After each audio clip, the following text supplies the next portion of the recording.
karne na nga lang daw yung pinapaulam ko sa kanila at malapit na silang ma-high blood. Kaya nag-request sila na gulay naman daw yung ulamin namin. Agad nga akong pumunta ng Talipapa para bumili na itong mga gulay. Pero syempre sasahugan pa rin natin yan ng pampa-high blood para mas masarap. Nakita ko nga itong hipon na to sa rep namin. Kaya naisip ko isahog na nga dun sa gulay na nabili natin. Dito mga ate, tinatanggalan ko nga lang siya ng mga paa niya, pati dinibane ko na rin. Kapag ganito na kasi kalalaki yung hipon, inaalis ko na talaga yung parang ugat na yan. At nung okay na tayo dun sa hipon, dito na nga tayo sa mga gulay na binili natin. Ito ngang sitaw, hiniwa ko lang yan ng paganyan. Pero kung tinatamad ka naman ng maghiwa, pwede mo na yan ilagay ng buo. Walang ganon! Siguro naman mga ate, alam nyo na nga yung lulutuin natin dito. Abay ngayon, hindi kayo nahirapan manghula kung ano yung lulutuin natin. Bali itong kalabasa, binalatan ko lang pagkatapos hiniwa ko na rin. Matagal-tagal na rin kasi kami hindi nakakakain ng gulay. Puro karne nga yung niluluto ko, kaya mga kasama ko dito lagi ng high blood. Paano ba naman kasi mga ate kapag hindi karne niluluto ko, hindi nyo na pinapanood yung video ko. Kaya kasalanan nyo talaga kung bakit sila naha-high blood. Bali dito mga ate, nag-mince na nga ako ng bawang. Tapos sinunod ko na rin yung onion at luya. Kung wala nga pala kayong luya, pwede naman yung ginger. Binalatan ko nga lang ito pagkatapos hiniwa ko ng maninipis na pahaba.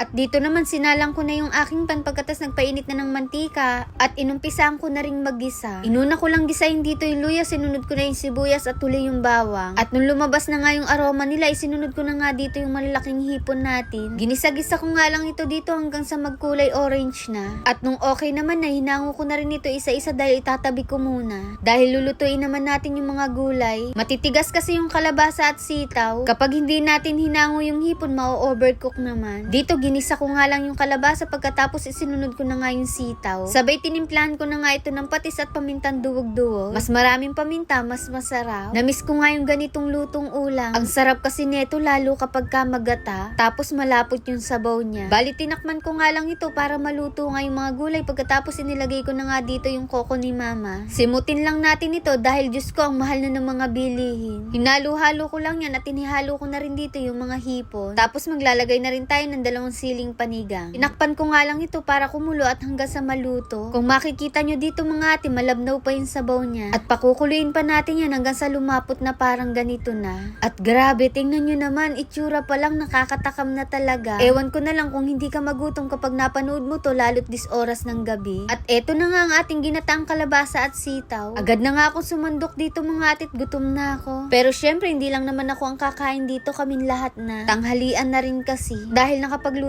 nga tayo ng chili garlic oil, kaya naman ayan maglalagay tayo. So paano mga ate, tara kain na tayo. At unang kagat first bite.